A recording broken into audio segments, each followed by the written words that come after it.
तो पिछली वीडियो में हमने कोशिका की संरचना के बारे में पढ़ा था। तो इस वीडियो में हम कोशिका के विभाजन यानी कि सेल डिवीजन के बारे में पढ़ेंगे। तो ये टॉपिक थोड़ा कंफ्यूजिंग है, पर मैंने बहुत ही आसान तरीके से डायग्राम की सहायता से इस पूरे टॉपिक को कवर किया है। तो पहले आप पूरे वीडियो को देखें और लास्ट में प्रीवियस ईयर क्वेश्चन जरूर अटेम्प्ट करें। तो चलिए बिना देरी किए हुए वीडियो को शुरू करते हैं। तो चलिए वीडियो की शुरुआत करते हैं और कोशिका विभाजन के बारे में पढ़ना शुरू करते हैं। तो एक कोशिका अपने आप को विभाजित करके बहुत सी नई कोशिका बनाती है और इसी को कोशिका विभाजन यानी कि सेल डिवीजन कहते हैं। जैसे कि जो हमारा शरीर है कई सारी कोशिकाओं से मिलकर बना है। पिछले वीडियो में भी मैंने आपको बताया था कि अगर हम अपने शरीर को छोटे छोटे पार्ट्स में डिवाइड करना शुरू करें तो हमारे शरीर की जो सबसे छोटी इकाई होगी ना, वो कोशिका होगी यानी कि सेल होगी। तो हमने पढ़ा था कि जीवधारियों की सबसे छोटी इकाई होती है कोशिका। कोशिका के बाद कई सारी कोशिकाओं से मिलकर बनता है टिश्यू यानी कि ऊतक, और कई सारे अंगों से मिलकर बनता है अंगतंत्र यानी कि ऑर्गन सिस्टम, और अंगतंत्र से मिलकर बनता है एक जीव यानी कि हमारा पूरा शरीर। तो सबसे छोटी इकाई क्या है? कोशिका। कोशिका से मिलकर बना ऊतक यानी कि टिश्यू, और टिश्यू से मिलकर बना अंग। जैसे हम पाचन तंत्र में ही ले लें तो छोटी आंत, बड़ी आंत, ये क्या है? अंग है। और अंगों से मिलकर बनता है अंग तंत्र। जैसे कि छोटी आंत, बड़ी आंत, अमाशय, इन सब से मिलकर क्या बनेगा? पाचन तंत्र यानी कि अंग तंत्र, और अंग तंत्र से मिलकर बनेगा एक जीव यानी कि ऑर्गेनिज्म। तो सबसे छोटी इकाई क्या होती है? कोशिका। तो यही कोशिका जब अपने आप को विभाजित करती है और कई सारी नई कोशिकाएं बनाती है तो उसी को कोशिका विभाजन कहते हैं। जैसे आप देख रहे हैं ये एक कोशिका है और दो कोशिकाओं में विभाजित हो जाती है, तो इसी को क्या कहेंगे? सेल डिवीजन कहेंगे। तो कोशिका विभाजन जरूरी क्यों है, यानी कि कोशिका विभाजित क्यों होती है, क्यों जरूरी है? तो देखिए, तो कोशिका विभाजन ग्रोथ एंड डेवलपमेंट के लिए जरूरी है, यानी कि वृद्धि और विकास के लिए। हम छोटे से इतने बड़े हुए हैं ना, अगर कोशिका का विभाजन ना होता तो हमारी वृद्धि ही ना हो पाती, हमारी डेवलपमेंट ही ना हो पाती। कोशिका के विभाजन के कारण ही हमारी वृद्धि और विकास हुआ है। और प्रजनन के लिए भी कोशिका का विभाजन होना जरूरी है, यानी कि हमारे जन्म के लिए भी कोशिका का विभाजन जरूरी है। जन्म लेने के बाद हमारी वृद्धि और विकास के लिए भी कोशिका का विभाजन जरूरी है। तो आप समझ ही गए होंगे कि कोशिका विभाजन क्या है और कोशिका विभाजन क्यों जरूरी है। तो उसके बाद देखते हैं, तो कोशिका विभाजन के बारे में सबसे पहले हमें किसने बताया? तो कोशिका विभाजन को सर्वप्रथम 1855 ईस्वी में विर्चाऊ ने देखा था। तो विर्चाऊ ने हमें कोशिका विभाजन के बारे में बताया था, और लैटिन भाषा में इनकी एक स्टेटमेंट है जो कि कई बार पूछी गई है। तो इन्होंने कहा था ओमनी सेलुला ए सेलुला। तो इसका अर्थ क्या होता है? तो इसका अर्थ होता है कि नई कोशिकाएं पहले से ही मौजूद कोशिकाओं से बनती हैं, यानी कि जितनी भी कोशिकाएं बनी हैं ये पहले से ही मौजूद पुरानी कोशिकाओं से ही बनी हैं। यानी कि इन्होंने कोशिका विभाजन के बारे में बताया कि जो भी नई कोशिकाएं बनती है ना, ये पुरानी कोशिकाओं से ही बनती हैं। तो इन्होंने कहा था ओमनी सेलुला ए सेलुला। ये पूछा भी क्या है कि किसकी स्टेटमेंट है? तो ये विर्चाऊ की स्टेटमेंट है। तो हमने ये देख लिया कि जो भी नई कोशिकाएं बनती हैं ये पहले से ही मौजूद कोशिकाओं से बनती हैं। तो जो पहले से मौजूद कोशिका है, जैसे मैं आपको उदाहरण से समझाता हूँ कि ये कोशिका है, इसे आगे चलकर दो कोशिकाएं बनी। तो जिस कोशिका से आगे चलकर दो कोशिकाएं बनेगी ना, उस कोशिका को मातृ कोशिका या पेरेंट सेल कहते हैं।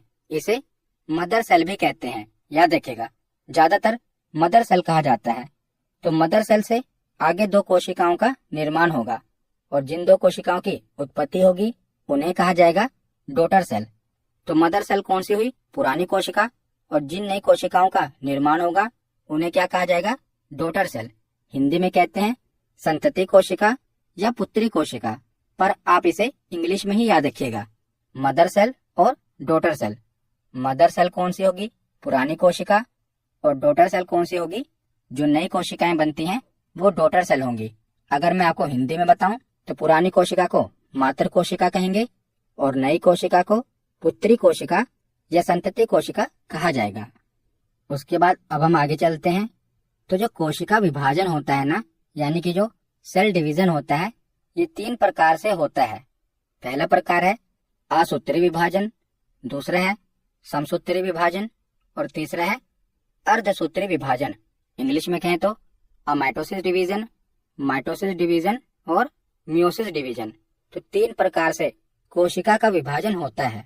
आगे हम इसके बारे में डिटेल में पढ़ेंगे। तो पहले हम देख लेते हैं असूत्री विभाजन क्या होता है। तो असूत्री विभाजन प्रोकैरियोटिक जीवों में होता है। पिछली वीडियो में मैंने आपको यूकैरियोटिक और प्रोकैरियोटिक के बारे में बताया था। तो प्रोकैरियोटिक ऐसे जीव होते हैं जो अभी अविकसित होते हैं, जैसे कि बैक्टीरिया हो गया, अमीबा हो गया, जो कि एक कोशिकीय जीव होते हैं। तो असूत्री विभाजन प्रोकैरियोटिक जीवों में होता है जो अभी पूर्ण रूप से विकसित नहीं है, जैसे बैक्टीरिया, अमीबा। और जो सूत्री विभाजन या समसूत्री विभाजन होता है, ये कायिक कोशिकाओं में होता है। जैसा जो हमारा शरीर है, हमारे शरीर की जो काया है, ये कायिक कोशिका से बनी होती है। तो समसूत्री विभाजन कायिक कोशिका में होता है। अर्धसूत्री विभाजन जनन कोशिका में होता है। जनन कोशिका जीवन की उत्पत्ति करती है। जैसे कि मेल में कौन सी जनन कोशिका है, स्पर्म यानी कि शुक्राणु है, और फीमेल में कौन सी जनन कोशिका है, ओवम यानी कि अंडाणु है। जब ये दोनों मिलते हैं तभी नए जीवन की उत्पत्ति होती है ना। तो अर्धसूत्री विभाजन किस में होता है? जनन कोशिका में होता है। तो कोशिका के कितने प्रकार हो गए? 3 प्रकार, असूत्री विभाजन, समसूत्री विभाजन और अर्धसूत्री विभाजन। तो सबसे पहले हम असूत्री विभाजन के बारे में पढ़ते हैं। तो असूत्री विभाजन यानी कि अमाइटोसिस डिवीजन। तो यह विभाजन अविकसित कोशिकाओं में होता है, जैसे कि जीवाणु, नीलहरी शैवाल, अमीबा तथा प्रोटोजोआ। तो जो भी अविकसित जीव होते हैं यानी कि प्रोकैरियोटिक जीव होते हैं, उनकी कोशिकाओं में असूत्री विभाजन होता है। तो इनमें कोशिका का विभाजन कैसे होता है? तो इसमें जो केंद्रक होता है ना, तो केंद्रक क्या है ये मैंने आपको बताया कि कोशिका का अंग होता है। पिछली वीडियो में मैंने कोशिका की पूरी संरचना बताई है। वहां पर मैंने आपको बताया था कि जो कोशिका का दिमाग होता है वो केंद्रक होता है। तो असूत्री विभाजन में कोशिका का विभाजन कैसे होता है? तो इसमें जो केंद्रक होता है ना, वो लंबा हो जाता है, यानी कि अपना आकार बढ़ाना शुरू कर देता है जब उसको विभाजित होना होता है। उसके बाद क्या होता है कि सीधा ही यह 2 भागों में विभाजित होकर अलग हो जाता है। जैसा कि आप इस डायग्राम में देख रहे हैं, एक कोशिका है वो आगे क्या होती है, बढ़ना शुरू कर देती है। उसके बाद क्या होता है कि 2 कोशिका में ये विभाजित हो जाती है। तो इसी को कहते हैं असूत्री विभाजन। इसमें डायरेक्ट ही क्या होता है कि एक कोशिका 2 कोशिकाओं में विभाजित हो जाती है, जिसे असूत्री विभाजन कहते हैं। और यह विभाजन अविकसित कोशिकाओं में देखने को मिलता है। उसके बाद देखते हैं समसूत्री विभाजन। तो समसूत्री विभाजन और अर्धसूत्री विभाजन यही इंपॉर्टेंट है। ज्यादा प्रश्न इन्हीं दोनों से बनते हैं। असूत्री विभाजन से प्रश्न नहीं बनता। ज्यादातर प्रश्न माइटोसिस डिवीजन और मियोसिस डिवीजन से बनता है। तो समसूत्री विभाजन क्या है? तो समसूत्री विभाजन की प्रक्रिया को जंतु कोशिका में सबसे पहले जर्मनी के जीव वैज्ञानिक वोल्थर फ्लेमिंग ने 1879 में देखा था। तो समसूत्री विभाजन का पता किसने लगाया था?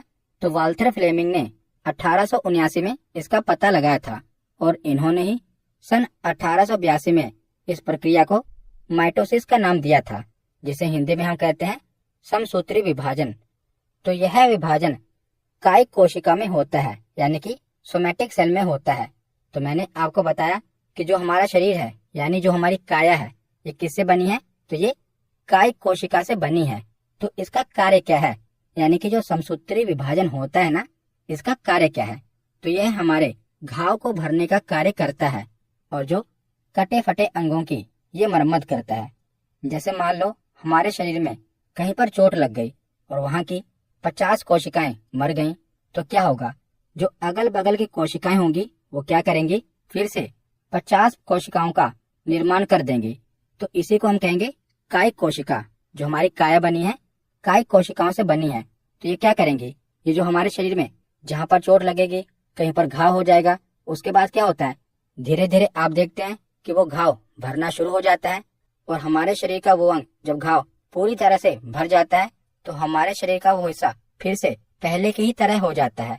तो इसी को कहते हैं समसूत्री विभाजन। ये क्या करता है? घाव भरने का कार्य करता है। तो इस प्रक्रिया में क्या होता है? तो इस प्रक्रिया में मात्र कोशिका, मैंने शुरुआत में आपको बताया ना मात्र कोशिका और पुत्री कोशिका के बारे में। तो इस प्रक्रिया में क्या होता है? तो इस प्रक्रिया में मात्र कोशिका यानी कि मदर सेल से 2 पुत्री कोशिकाओं का निर्माण होता है और प्रत्येक पुत्री कोशिका में जो गुणसूत्र होते हैं ना, गुणसूत्रों की संख्या मात्र कोशिका में उपस्थित गुणसूत्रों की संख्या के बराबर होता है। तो गुणसूत्र तो आपको पता ही होंगे कि मनुष्य की कोशिका में कितने जोड़ी गुणसूत्र होते हैं?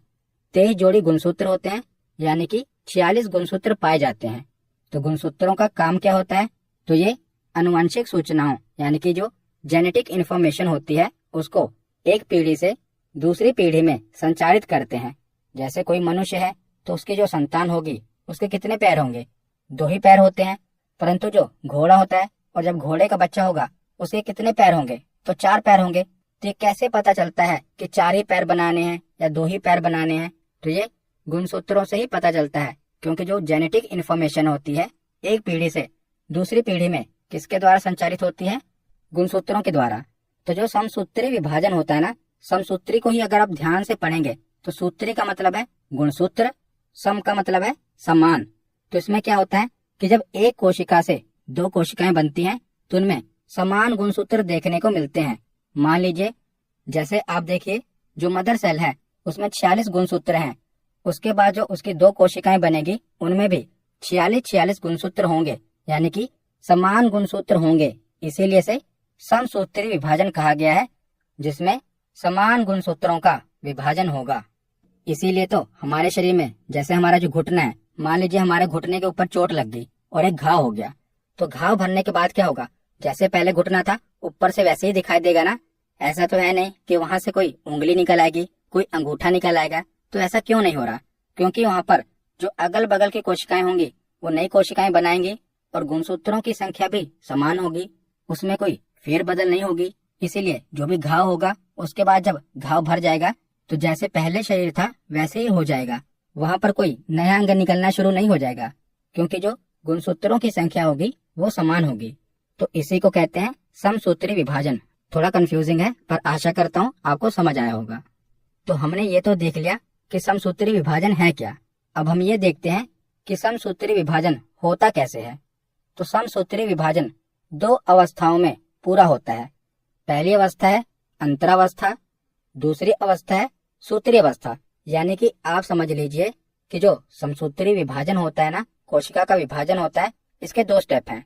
पहला है इंटरफेज और दूसरा है माइटोसिस फेज। तो इंटरफेज में क्या होता है? तो इसमें कोशिका का विभाजन होना है। तो कोशिका विभाजन की तैयारी किसमें होती है? अंतरावस्था में, यानी कि पहले स्टेप में होती है।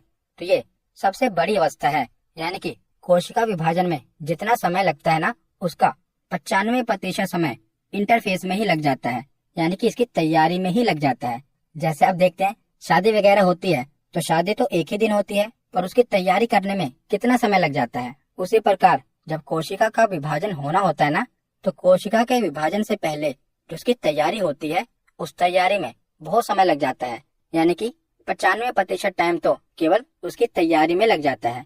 तो इसको कहते हैं अंतरावस्था। तो उसके बाद अब इसकी तैयारी हो गई, यानी कि कोशिका विभाजन की तैयारी हो गई। तो तैयारी के बाद अब क्या होगा? कोशिका का विभाजन होगा। तो जो सूत्री अवस्था है, यानी कि सेकंड स्टेप में क्या होगा? कोशिका का विभाजन होगा। तो हमने जो पहला प्रकार पढ़ा था असूत्री विभाजन, उसमें हमने देखा था कि जो कोशिका है डायरेक्ट 2 कोशिकाओं में बढ़ जाती है, पर समसूत्री विभाजन में ऐसा नहीं होता। इसमें जो विभाजन होगा ना, पहले केंद्रक का विभाजन होगा, उसके बाद कोशिका का विभाजन होगा। तो जो पूरा सेल है उसमें जो मेन चीज है केंद्रक, तो पहले केंद्रक का विभाजन होगा। जब केंद्रक का विभाजन हो जाएगा ना, उसके बाद कोशिका का विभाजन होगा।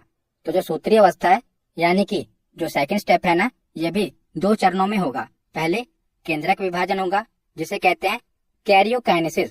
कैरियो यानी कि केंद्रक, काइनेसिस उसका विभाजन। और दूसरा स्टेप है कोशिका विभाजन, इंग्लिश में कहते हैं साइटोकाइनेसिस। साइटो यानी कि सेल, कोशिका, काइनेसिस उसका विभाजन। तो पहले क्या होगा? केंद्रक का विभाजन होगा, उसके बाद क्या होगा? कोशिका विभाजन होगा। तो हमने क्या पढ़ा कि समसूत्री विभाजन 2 स्टेप में होता है। पहला स्टेप है इंटरफेस यानी कि अंतरावस्था। तो इसमें कोशिका विभाजन होने की तैयारी होती है। उसके बाद अब कोशिका विभाजन होने का समय आ गया है, यानी कि शादी का दिन आ गया है। सारी तैयारी हो गई है, अब शादी का दिन आ गया। तो पहले कोशिका विभाजन की पूरी तैयारी हो गई, अब कोशिका विभाजित होगी। तो कोशिका विभाजित 2 चरणों में होगी। पहले जो उसका केंद्रक है वो विभाजित होगा। केंद्रक विभाजित होने के बाद कोशिका विभाजित होगी। तो जो केंद्रक विभाजित होगा वो आगे मैं आपको बताऊंगा कि केंद्रक कैसे विभाजित होगा। तो मैंने इस टॉपिक को डिटेल में कवर किया है, क्योंकि यहाँ से बहुत से प्रश्न बनते हैं और अक्सर हम इस टॉपिक को छोड़ देते हैं, क्योंकि ये टॉपिक थोड़ा कंफ्यूजिंग है और हमें समझ नहीं आता तो हम इसको छोड़ देते हैं। पर यहाँ से एग्जाम में बहुत से प्रश्न बनते हैं। तो हमने क्या देखा कि सूत्री अवस्था में पहले केंद्रक का विभाजन होगा, उसके बाद कोशिका का विभाजन होगा। तो जो केंद्रक है, जो न्यूक्लियस है ना, इसका विभाजन 4 चरणों में होता है। प्रोफेज, मेटाफेज, एनाफेज और टेलोफेज। ये एग्जाम में बहुत बार पूछा गया है। केंद्रक का विभाजन यानी कि कैरियोकाइनेसिस कितने स्टेप में होता है? 4 चरणों में। पहला चरण है प्रोफेज, उसके बाद आता है मेटाफेज, उसके बाद आता है एनाफेज, उसके बाद आता है टेलोफेज। तो आगे इस डायग्राम की सहायता से मैं आपको समझाता हूँ। तो हमने पढ़ा था कि पहले केंद्रक का विभाजन होगा। तो केंद्रक का विभाजन 4 चरणों में होगा। वो 4 चरण हम आगे पढ़ेंगे। तो यहाँ पर आप समझ लीजिए कि 4 चरण कंप्लीट हो गए। तो 4 चरण कंप्लीट होने के बाद क्या होगा? केंद्रक का विभाजन हो जाएगा। जैसा आप डायग्राम में देख रहे हैं, पहले एक ही केंद्रक है कोशिका के अंदर। उसके बाद क्या होगा? जब 4 चरण कंप्लीट हो जाएंगे तो 2 केंद्रक हो जाएंगे। पर अभी कोशिका एक ही है, एक ही कोशिका में 2 केंद्रक है। उसके बाद अगला स्टेप आएगा कोशिका विभाजन का। तो इसमें क्या होगा कि जो कोशिका है, एक कोशिका में 2 केंद्रक हैं, वो आगे चलकर 2 कोशिकाओं में विभाजित हो जाएंगे। और यही है पूरे समसूत्री विभाजन की प्रक्रिया। तो आशा करता हूँ इस डायग्राम के माध्यम से आपको समझ में आया होगा कि पहले केंद्रक का विभाजन होगा, एक ही कोशिका में 2 केंद्रक हो जाएंगे, पर उसके लिए 4 स्टेप से गुजरना पड़ेगा, तब जाकर केंद्रक का विभाजन होगा। तो जब केंद्रक का विभाजन हो जाएगा, उसके बाद हमें तो कोशिका का विभाजन कराना है। तो उसके बाद क्या होगा? जब केंद्रक का विभाजन हो जाएगा, उसके बाद वो कोशिका 2 कोशिकाओं में बट जाएगी। तो केंद्रक का विभाजन कितने चरणों में होना है? तो केंद्रक का विभाजन 4 चरणों में होना है। तो पहला चरण है पूर्व अवस्था, इंग्लिश में कहते हैं प्रोफेज। तो कोशिका के वास्तविक विभाजन की शुरुआत इसी फेज से होती है। इंटरफेज में तो कोशिका के विभाजन की तैयारी शुरू हुई थी। प्रोफेज में क्या होगा कि वास्तविक कोशिका विभाजन की शुरुआत होगी। तो इसमें क्या होगा? क्रोमोसोम झुंड में दिखाई देते हैं। क्रोमोसोम यानी कि गुणसूत्र। आप देख रहे हैं इस डायग्राम में, ये कोशिका है। इसमें क्या होगा कि जो गुणसूत्र है ना, वो झुंड में दिखाई देते हैं। और इस अवस्था में क्रोमोसोम को यानी कि गुणसूत्र को गिना नहीं जा सकता। और इसमें तारक काय यानी कि सेंट्रोसोम। तो ये सेंट्रोसोम क्या है? पिछली वीडियो आपने देखी होगी, तो मैंने आपको बताया था कि जो कोशिका है, कोशिका का ही अंग है सेंट्रोसोम। जैसे न्यूक्लियस है ना, ये भी कोशिका का अंग है। उसी प्रकार तारक काय, लाइसोसोम, माइटोकॉन्ड्रिया, ये क्या है? ये सब कोशिका के अंग हैं। बायोलॉजी की प्लेलिस्ट में जाकर पिछली वीडियो को आप देख लेना, मैंने डिटेल में डायग्राम की सहायता से समझाया है। तो प्रोफेज में क्या होगा कि जो तारक काय है, ये दोनों ध्रुवों की ओर जाने लगते हैं। ध्रुव यानी कि दोनों अपोजिट पोल। जैसे हमारे धरती है, एक नॉर्थ पोल है, साउथ पोल है, उसी प्रकार कोशिका में भी आप मान लीजिए ऊपर की ओर नॉर्थ पोल है और नीचे की ओर साउथ पोल है, यानी कि दक्षिण ध्रुव है। तो आप देख रहे हैं कि जो दोनों तारक काय हैं, ये क्या कर रहे हैं? दोनों ध्रुवों की ओर बढ़ रहे हैं। तो पहले फेज में क्या होगा कि कोशिका के वास्तविक विभाजन की शुरुआत होगी। और इसमें क्या होगा? जो तारक काय हैं यानी कि सेंट्रोसोम हैं, ये दोनों ध्रुवों की ओर बढ़ने लगेंगे। तो ये ध्रुवों की ओर आखिर बढ़ क्यों रहे हैं, वो आपको अगले फेज में पता चलेगा। तो अगला फेज है मध्य अवस्था, इंग्लिश में कहते हैं मेटाफेज। तो इस अवस्था में क्रोमोसोम मध्य में एक लाइन में व्यवस्थित हो जाते हैं। आपने देखा था कि पहले फेज में, प्रोफेज में, जो गुणसूत्र थे वो झुंड में दिखाई दे रहे थे, यानी कि उन्हें गिना नहीं जा सकता था। पर दूसरे फेज में, मेटाफेज में क्या हुआ? जो गुणसूत्र हैं एक लाइन में आ गए। अब इन्हें आसानी से गिना जा सकता है। और अध्ययन की दृष्टि से भी यह सबसे महत्वपूर्ण अवस्था है। यानी कि अगर समसूत्री विभाजन में कोशिका का विभाजन देखना है, उसका अध्ययन करना है, तो सबसे महत्वपूर्ण अवस्था कौन सी है? मेटाफेज। क्योंकि इसमें एक लाइन में सारे गुणसूत्र आ जाएंगे और इन्हें आसानी से गिना जा सकता है।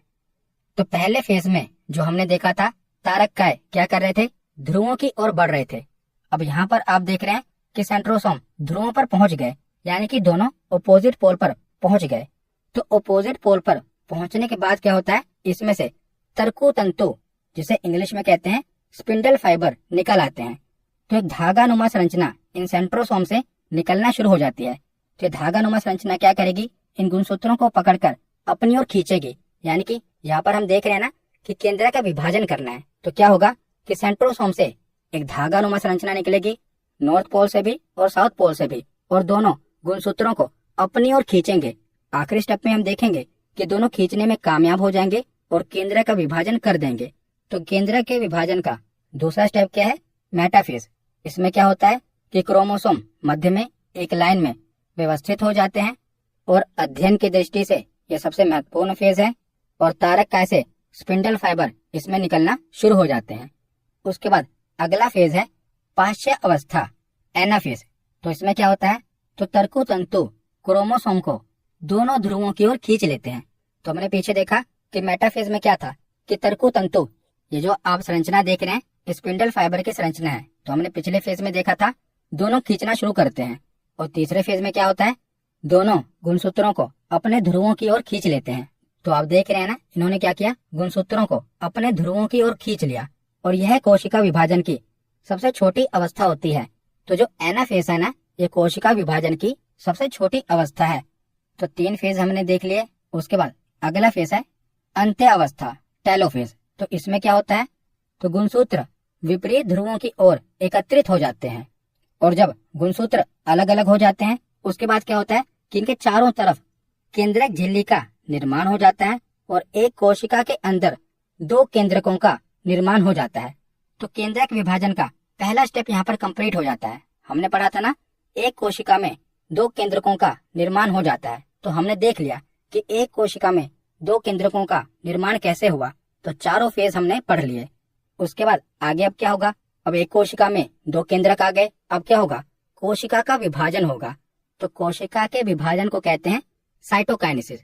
तो यह समसूत्री विभाजन की सबसे अंतिम अवस्था होती है। और इस अवस्था में कोशिका द्रव्य 2 भागों में विभाजित हो जाता है। आप डायग्राम में देख रहे हैं कि टेलोफेज में एक कोशिका में 2 केंद्रक हैं। उसके बाद क्या होता है, साइटोकाइनेसिस, यानी कि एक कोशिका से 2 कोशिकाओं का निर्माण हो जाता है। तो जब एक कोशिका से 2 कोशिकाओं का निर्माण हो गया, यानी कि कोशिका का विभाजन हो गया, तो यही है समसूत्री विभाजन। तो हमने असूत्री विभाजन पढ़ लिया, समसूत्री विभाजन पढ़ लिया। अब इसका तीसरा प्रकार अर्धसूत्री विभाजन पढ़ते हैं। तो अर्धसूत्री विभाजन यानी कि मियोसिस। तो फार्मर तथा मूरे ने 1905 में कोशिकाओं में अर्धसूत्री विभाजन को मियोसिस नाम दिया था। और अर्धसूत्री विभाजन की खोज किसने की थी, तो सर्वप्रथम वीजमैन ने इसकी खोज की थी। लेकिन इसका सर्वप्रथम विस्तृत अध्ययन स्ट्रॉसबर्गर ने 1888 में किया था। तो देखिए, सर्वप्रथम इसकी खोज वीजमैन ने की, परंतु इसकी डिटेल में स्टडी किसने की, स्ट्रॉसबर्गर ने की। परंतु इसका नाम मियोसिस किसने रखा, यानी कि अर्धसूत्री विभाजन किसने रखा, तो फार्मर तथा मूरे ने 1905 में इसका नाम मियोसिस रखा था, यानी कि अर्धसूत्री विभाजन रखा था। तो समसूत्री विभाजन में काय कोशिका का विभाजन होता है और अर्धसूत्री विभाजन में क्या होता है, जनन कोशिका का विभाजन होता है। तो जनन कोशिका से ही जीवन की उत्पत्ति होती है। तो यह विभाजन केवल जनन कोशिका में होता है। जैसे कि मेल में जनन कोशिका कौन सी है, स्पर्म है, और फीमेल में जनन कोशिका कौन सी है, ओवम, यानी कि अंडाणु है। तो इसमें पुत्री कोशिका में गुणसूत्रों की संख्या मात्र कोशिका में उपस्थित गुणसूत्रों की संख्या की आधी होती है। तो जैसा कि इसका नाम क्या है, अर्धसूत्री विभाजन। हमने पीछे पढ़ा समसूत्री विभाजन, जिसमें गुणसूत्रों की संख्या समान रहेगी, समसूत्री विभाजन। और यहाँ पर क्या लिखा हुआ है, अर्धसूत्री विभाजन, यानी कि यहाँ पर जो गुणसूत्रों की संख्या रहेगी वो आगे चलकर आधी हो जाएगी। मदर कोशिका है, उसमें अगर 46 गुणसूत्र हैं, उसके बाद जब कोशिका का विभाजन हुआ तो जो डॉटर सेल होगी उसमें 23 गुणसूत्र होंगे। तो इसमें विभाजन की क्रिया 2 बार होती है। समसूत्री विभाजन में हमने एक ही बार देखा, इसमें विभाजन की प्रक्रिया 2 बार होती है, जिसके फलस्वरूप 4 पुत्री कोशिकाओं का निर्माण होता है।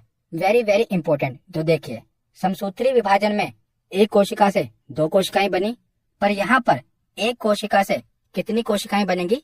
4 कोशिकाएं बनेंगी। याद रखेगा, 2 चरण में इसमें विभाजन की क्रिया कंप्लीट होती है। तो यहाँ पर डायग्राम में समझिए कि जो मदर सेल है उसके पास अगर 46 गुणसूत्र हैं, 46 क्रोमोसोम हैं, तो जब इस कोशिका का विभाजन होगा तो उसके बाद 46 गुणसूत्र आगे चलकर 23 गुणसूत्र हो जाएंगे। और यही हमने समसूत्री विभाजन में देखा था कि अगर मदर सेल के पास 46 गुणसूत्र हैं तो डॉटर सेल के पास भी 46 ही गुणसूत्र होंगे। पर यहाँ पर क्या हुआ? अर्धसूत्री विभाजन। अगर मदर सेल के पास 46 गुणसूत्र हैं तो डॉटर सेल के पास आधे गुणसूत्र जाएंगे, यानी कि 23 गुणसूत्र जाएंगे। तो यह विभाजन की प्रक्रिया 2 चरण में कंप्लीट होगी। तो पहला फेज है M1 फेज और दूसरा फेज है M2 फेज। तो M1 फेज में क्या होगा? अर्धसूत्री विभाजन होगा। और M2 फेज में क्या होगा कि वही सेम जैसे समसूत्री विभाजन में था ना, सेम गुणसूत्र आगे जाएंगे। उसी प्रकार इसमें सेकंड फेज में क्या होगा कि अगर 23 गुणसूत्र हैं, उसके बाद जो 2 कोशिकाएं बनेगी उनमें 23 गुणसूत्र ही होंगे। तो अर्धसूत्री विभाजन में एक कोशिका से कितनी कोशिकाएं बन गई? आप देख रहे हैं कि आखिर में 4 कोशिकाएं बन गई। वहां पर क्या था? एक कोशिका से 2 ही कोशिका बनी थी, पर यहाँ पर अर्धसूत्री विभाजन में क्या हुआ? एक कोशिका से 4 कोशिकाएं बनी। पहले चरण में क्या होगा? अर्धसूत्री विभाजन होगा, यानी कि अगर 46 गुणसूत्र हैं मदर सेल के पास, उसके बाद जो 2 सेल बने उनमें 23 गुणसूत्र होगा। और ये 2 सेल आगे चलकर 2 और सेल बनाएंगे और उनमें जो गुणसूत्रों की संख्या होगी वो समान होगी। तो जो सेकंड फेज है ना, ये सेम समसूत्री विभाजन की तरह है। अब हम देखते हैं अर्धसूत्री कोशिका विभाजन, जो कि मैंने आपको बताया 2 स्टेप में होगा। पहला स्टेप है अर्धसूत्री 1 और दूसरा स्टेप है अर्धसूत्री 2। इसे आप M1 फेज या M2 फेज भी शॉर्ट में कह सकते हैं। तो M2 फेज तो मैंने आपको बताया कि ये समसूत्री कोशिका विभाजन के समान ही होती है और इसमें एक जनक कोशिका से 4 पुत्री कोशिकाओं का निर्माण होता है। यही डिफरेंस है। वहां पर एक जनक कोशिका से 2 पुत्री कोशिकाओं का निर्माण हुआ था, यहाँ पर एक जनक कोशिका से 4 पुत्री कोशिकाओं का निर्माण होगा। पर जो विभाजन की प्रक्रिया है वो समसूत्री विभाजन के समान होगी सेकंड फेज में। तो फर्स्ट फेज क्या है? तो इसमें भी सेम वही नाम है। हमने जो समसूत्री विभाजन में पढ़ा था ना, 4 स्टेप हैं केंद्रक विभाजन के लिए, तो इसमें भी वही 4 स्टेप हैं, प्रोफेज, मेटाफेज, एनाफेज और टेलोफेज। पर इनके आगे 1 लगा दिया गया है। आप देख रहे हैं ना, प्रोफेज 1, मेटाफेज 1। ये 1 क्यों लगाया गया है? क्योंकि समसूत्री विभाजन में भी हमने प्रोफेज, मेटाफेज यही पढ़ा था, तो उन्हें डिफ्रेंशिएट करने के लिए यहाँ पर 1 लगाया गया है। तो प्रोफेज 1, मेटाफेज 1, एनाफेज 1 और टेलोफेज 1 ये किसके फेज हैं? तो ये अर्धसूत्री विभाजन के फेज हैं। तो जो मेटाफेज 1 है, एनाफेज 1 है, टेलोफेज 1 है ना, ये सेम समसूत्री विभाजन की तरह ही है। जैसे मैंने आपको पीछे डायग्राम में बताया था ना, सेम वैसे ही होगा। तो इसे हम नहीं पढ़ेंगे और एग्जाम में यहाँ से प्रश्न भी नहीं पूछे जाते। यहाँ से प्रश्न कहाँ से पूछे जाते हैं? तो प्रोफेज से पूछे जाते हैं, क्योंकि जो इसका प्रोफेज है ना, इस पूरे विभाजन की प्रक्रिया में सबसे लंबी अवस्था, सबसे बड़ी अवस्था, यानी कि सबसे लंबा चरण यही है, प्रोफेज 1। बाकी का जो मेटाफेज है, एनाफेज है और टेलोफेज है, वो ठीक उसी तरह है जैसे हमने समसूत्री विभाजन में पढ़ा था। परंतु जो प्रोफेज 1 है ना, ये अलग है और यहीं से प्रश्न भी पूछे जाते हैं। तो हम प्रोफेज 1 के बारे में पढ़ते हैं। तो जो अर्धसूत्री कोशिका विभाजन का प्रोफेज है ना, ये वाली अवस्था 5 स्टेप से होकर गुजरती है। लेप्टोटीन, जाइगोटीन, पैकिटीन, डिप्लोटीन और डाइकाइनेसिस। तो इसका इंग्लिश में नेम और हिंदी में नेम सेम ही है, तो आपको इंग्लिश में ही याद करना पड़ेगा। लिप्टोटीन, जाइगोटीन, पैचिटीन, टैपोटीन और डाइकाइनेसिस, ये इसका प्रोफेज 1 है। तो ज्यादातर आप यूट्यूब पर देखेंगे ना, तो ये नहीं पढ़ाया जाता, क्योंकि ये थोड़ा कंफ्यूजिंग है। पर एग्जामिनर आजकल यहाँ से प्रश्न पूछ रहा है, तो मैं आपको बताऊंगा। थोड़ा कंफ्यूजिंग है, पर एक बार आप पढ़ लेंगे ना, बहुत ही आसान है, मतलब कुछ है नहीं इसमें। प्रोफेज 1 में क्या है? 5 स्टेप है, लेप्टोटीन, जाइगोटीन, पैकिटीन, डिप्लोटीन और डाइकाइनेसिस। तो एक एक करके हम इन 5 स्टेप के बारे में पढ़ते हैं। तो सबसे पहले क्या होगा? लेप्टोटीन। तो लेप्टोटीन क्या है? तो जैसे मेल की जो कोशिकाएं होती हैं उसमें 46 गुणसूत्र और फीमेल में भी 46 गुणसूत्र होते हैं। तो जब उनकी संतान होती है ना, तो उसकी कोशिकाओं में भी 46 ही गुणसूत्र होते हैं, परंतु वो उसको अपनी माता से और पिता दोनों से गुणसूत्र मिलते हैं। तो दोनों से उसे आधे आधे गुणसूत्र मिलते हैं, यानी कि माता से भी 23 गुणसूत्र और पिता से भी 23 गुणसूत्र ही मिलते हैं। तो ये हम जनन कोशिका का विभाजन पढ़ रहे हैं। तो लेप्टोटीन में क्या होता है कि इस अवस्था में गुणसूत्र उलझे हुए पतले धागे की तरह दिखाई देते हैं। तो जो उसे माता से गुणसूत्र मिले और पिता से गुणसूत्र मिले, वो इस स्टेप में अभी उलझे हुए दिखाई देते हैं। तो देखिए, लेप्टोटीन एक अवस्था है जिसमें जो गुणसूत्र हैं, जो आप देख रहे हैं, ये पिंक वाले मान लीजिए कि मदर से मिले हैं, और जो ग्रीन कलर के गुणसूत्र हैं या मान लीजिए कि पिता से मिले हैं।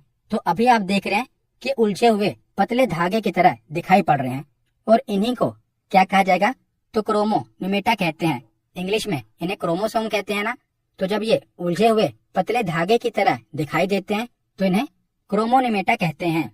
तो लेप्टोटीन के बाद क्या होगा, जाइगोटीन, यानी कि समजात गुणसूत्र जोड़े बना लेते हैं, जिसे सिनेप्सिस कहते हैं। तो पहले फेज में क्या था, जो गुणसूत्र थे, माता पिता के गुणसूत्र थे, वो लिपटे हुए थे, झुंड में थे, इसीलिए उसे लेप्टोटीन कहते हैं। जाइगोटीन में क्या हुआ कि इन्होंने अब जोड़े बनाने शुरू कर दिए, यानी कि जो मेल से गुणसूत्र मिला है और जो फीमेल से गुणसूत्र मिला है, अब ये दोनों करीब आ गए हैं, जोड़े बना रहे हैं। आप देख रहे हैं यहाँ पर पहले फेज में लेप्टोटीन में अलग अलग थे, और जाइगोटीन में क्या हुआ, आप देख रहे हैं कि जो मेल का गुणसूत्र है और फीमेल से मिला गुणसूत्र है, अब ये क्या बना रहे हैं, जोड़े बना लेते हैं। और जो ये जोड़ा बना लेते हैं, इसे सिनेप्सिस कहते हैं। तो कई बार एग्जाम में ये क्वेश्चन पूछा गया है, और अक्सर स्टूडेंट इसे छोड़ देते हैं क्योंकि वो पढ़कर नहीं जाते। तो वहां पर यह पूछा जाता है कि सिनेप्सिस किस अवस्था में पूरा होता है। तो जाइगोटीन अवस्था में सिनेप्सिस पूरा होता है। सिनेप्सिस यानी कि जब गुणसूत्र जोड़े बना लेते हैं। तो पहले हमने पढ़ा लेप्टोटीन, जिसमें जो गुणसूत्र हैं वो लिपटे हुए हैं। उसके बाद हमने पढ़ा जाइगोटीन, जिसमें क्या हुआ, इन्होंने जोड़ा बनाना शुरू कर दिया। उसके बाद होगा पैकेटीन। तो पैकेटीन में क्या होता है, गुणसूत्रों के युग्मन की प्रक्रिया पूरी हो जाती है, यानी कि अब ये एक दूसरे से मिल लिए, और समजात गुणसूत्रों के मध्य जीन विनिमय होता है, जिसे क्रॉसिंग ओवर कहते हैं। तो वेरी वेरी इंपॉर्टेंट। तो जो भी बच्चे में विविधता पाई जाती है, जो भी जेनेटिक इन्फॉर्मेशन उसे मिलती है, तो यहीं पर क्रॉसिंग ओवर होता है, यानी कि जो पिता का गुणसूत्र है और माता का गुणसूत्र है, ये क्रॉसिंग ओवर करते हैं। यहीं पर गुणसूत्रों के मध्य जीन विनिमय होता है, जेनेटिक इन्फॉर्मेशन एक्सचेंज होती है। तो जीन विनिमय द्वारा सजातीय गुणसूत्रों में अनुवांशिक यानी कि जेनेटिक सामग्री का विनिमय होता है, जिससे अनुवांशिक विविधता बढ़ती है।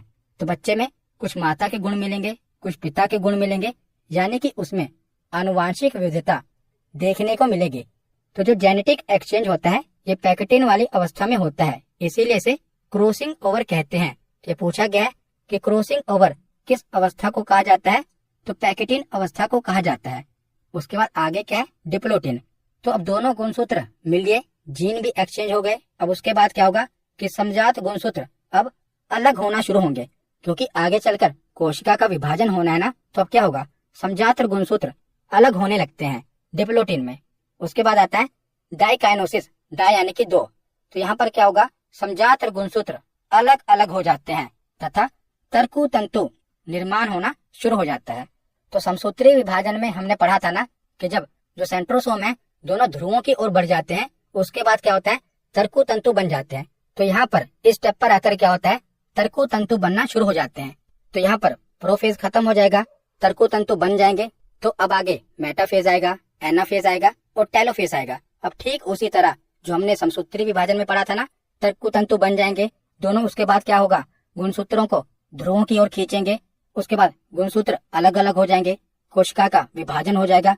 ठीक उसी तरह जो हमने समसूत्री विभाजन में पढ़ा था, अब वही प्रक्रिया दोहराई जाएगी। पर जो पहला फेज था ना, प्रोफेज 1, इसी में डिफरेंस था, वो मैंने आपको डायग्राम की सहायता से समझा दिया और आशा करता हूँ आपको समझ में आया होगा। तो आखिर में एक बार हम समसूत्री विभाजन और अर्धसूत्री विभाजन में अंतर क्या है वो देख लेते हैं। तो जो समसूत्री विभाजन है, यह विभाजन कायिक कोशिका में होता है, सोमैटिक सेल में होता है। और जो अर्धसूत्री विभाजन है, यह विभाजन जनन कोशिकाओं में होता है। समसूत्री विभाजन में कम समय लगता है, परंतु अर्धसूत्री विभाजन में अधिक समय लगता है। हमने देखा कि जो इसका प्रोफेज 1 ही है ना, वो कितना लंबा चला। तो इस विभाजन में अधिक समय लगता है। समसूत्री विभाजन के द्वारा एक कोशिका से 2 कोशिकाएं बनती है, परंतु अर्धसूत्री विभाजन के द्वारा एक कोशिका से 4 कोशिकाओं का निर्माण होता है। तो जो ये अंतर है इसे ध्यान से सुन लीजिए। तो समसूत्री विभाजन में एक कोशिका से 2 कोशिकाएं बनती हैं, परंतु अर्धसूत्री विभाजन में एक कोशिका से 4 कोशिकाओं का निर्माण होता है। समसूत्री विभाजन में संतति कोशिका यानी कि डॉटर सेल में जनक जैसे ही गुणसूत्र होने के कारण आनुवंशिक विविधता नहीं होती, परंतु अर्धसूत्री विभाजन में भिन्न गुणसूत्र होने के कारण आनुवंशिक विविधता देखने को मिलती है।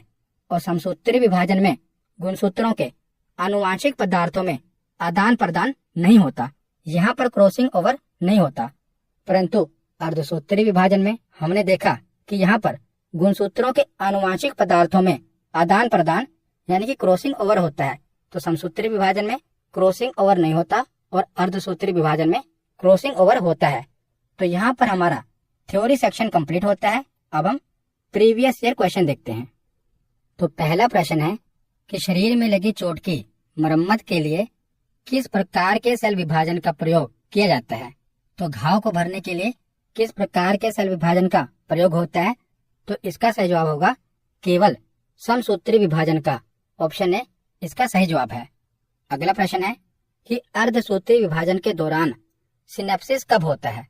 तो अर्धसूत्री विभाजन के दौरान जब दोनों गुणसूत्र मिलते हैं उसे हमने कहा था ना सिनेप्सिस, तो ये प्रक्रिया कब होती है।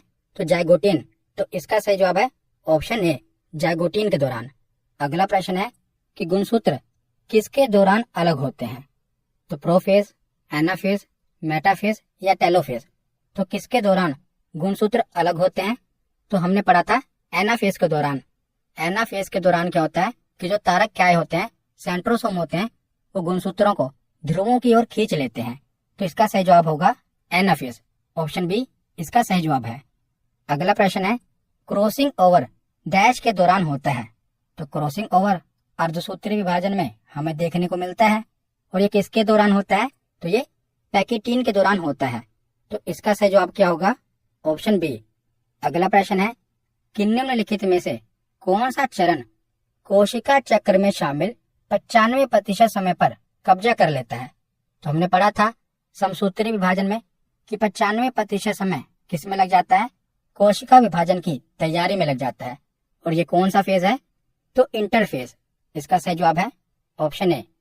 अगला प्रश्न है कि न्यूनीकरण विभाजन की पूर्व अवस्था में कई चरण होते हैं। तो इसका सही काल अनुक्रमिक क्रम क्या है। तो सही क्रम आपको बताना है। तो सबसे पहले आएगा लेप्टोटीन, उसके बाद आएगा जाइगोटीन, उसके बाद पैकेटीन, डिप्लोटीन और आखिर में आएगा डाइकाइनेसिस। तो इसका सही जवाब क्या होगा। तो इसमें हम देखें तो ऑप्शन डी इसका सही जवाब है। लेप्टोटीन, जाइगोटीन, पैकेटीन, डिप्लोटीन और डाइकाइनेसिस। उसके बाद अगला प्रश्न है कि समसूत्री विभाजन के फलस्वरूप मात्र कोशिका से कितनी पुत्री कोशिका का निर्माण होता है, यानी कि मदर सेल से कितनी डॉटर सेल का निर्माण होता है समसूत्री विभाजन के दौरान। तो इसका सही जवाब क्या है। तो इसका सही जवाब है 2। समसूत्री विभाजन में मात्र कोशिका से 2 पुत्री कोशिकाओं का निर्माण होता है। तो इसका सही जवाब है ऑप्शन डी। अगला प्रश्न है कि अर्धसूत्री विभाजन के फलस्वरूप मात्र कोशिका से कितनी पुत्री कोशिका का निर्माण होता है। तो अर्धसूत्री विभाजन के फलस्वरूप कितनी पुत्री कोशिका का निर्माण होता है। तो इसका सही जवाब है ऑप्शन सी 4 पुत्री कोशिका का निर्माण होता है। एक सेल से कितने सेल बनते हैं, 4 सेल। उसके बाद है अर्धसूत्री विभाजन होता है। तो अर्धसूत्री विभाजन हमें कहाँ देखने को मिलता है। तो अर्धसूत्री विभाजन जनन कोशिका में देखने को मिलता है। तो इसका सही जवाब है ऑप्शन बी। तो आज का आखिरी प्रश्न है कि समसूत्री विभाजन में पुत्री कोशिका में गुणसूत्रों की संख्या मात्र कोशिका में उपस्थित गुणसूत्रों की संख्या के कितनी होती है। तो जैसा कि इसका नाम है समसूत्री विभाजन, यानी कि गुणसूत्रों का विभाजन समान होगा। तो जितना मात्र कोशिका में गुणसूत्रों की संख्या होगी उतने ही गुणसूत्रों की संख्या पुत्री कोशिका में भी होगी। तो इसका सही जवाब क्या होगा। तो ऑप्शन ए बराबर होती है, यानी कि मात्र कोशिका में गुणसूत्रों की संख्या और पुत्री कोशिका में गुणसूत्रों की संख्या बराबर होती है। तो आज के वीडियो यहीं पर खत्म होती है। कैसी लगी ये वीडियो कमेंट सेक्शन में जरूर बताना। धन्यवाद।